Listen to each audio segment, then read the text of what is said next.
সমস্যাকে আপত্তি করে না। আপনার 5 মিনিটের আজানের বিরুদ্ধে অনেক বড় বড় সেলিব্রিটিরা নানা রকম বিবৃতি দেয় না। আপনি তো সেদিকে চলে গেছে। সব থেকে বেশি গরুর গোশত এই ভারতবর্ষ থেকে বিদেশে সাপ্লাই হচ্ছে। সেখানে বড় বড় কোম্পানি আছে, যে কোম্পানির মালিক সব অমুসলিম।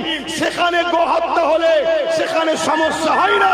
মুসলমান, তোমার ঘরে গরুর গোশত আছে কি নাই পরের কথা, তোমাকে গোহত্যার নামে গো ভক্তরা বারবার হত্যা করছে এই ভারতে।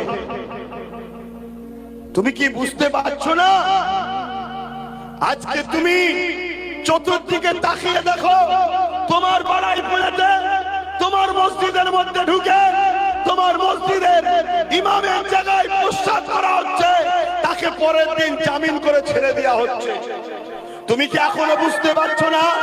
তোমার ভারতবর্ষের এই বনগাঁ আকাইপুরে রেল স্টেশনে দুজন অমুসলিম ভারতের কি বলে পাকিস্তানের পতাকা বেঁধে মুসলমানদের ঘরে ফাঁসাবার চক্রান্ত করেছিল। হাতে নাতে ধরা পড়লো, তাদেরকে পরের দিন জামিন হয়ে গেল।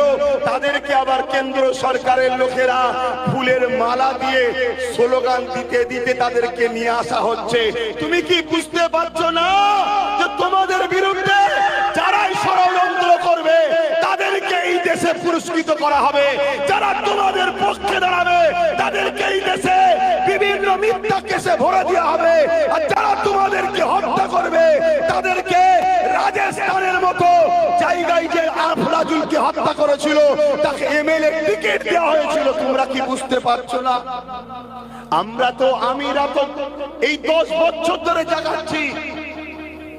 বড় দুঃখের সাথে বলছি আমার কম, তুমি যদি বাঁচতে নাও চাও, তোমার এই ছোট্ট ফুটফুটে বাচ্চা ছেলেটা বাচ্চা মেয়েটা কি অপরাধ করেছে তোমার ঘরে জন্ম নিয়ে?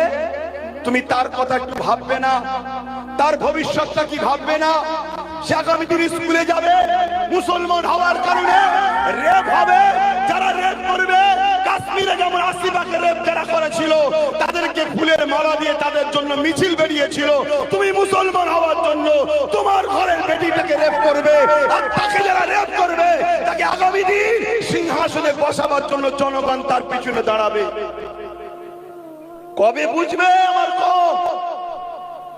এই পানি দেখলে হবে না, ঝড় দেখলে হবে না, তুফান দেখলে হবে না, রোদ দেখলে হবে না, শীত দেখলে হবে না, পুলিশের বুলেটের গুলি দেখলে হবে না, কামান দেখলে হবে না, কোন সরকার বলবে যে আমি বিরোধী হয়ে যাব ওটা দেখলে হবে না।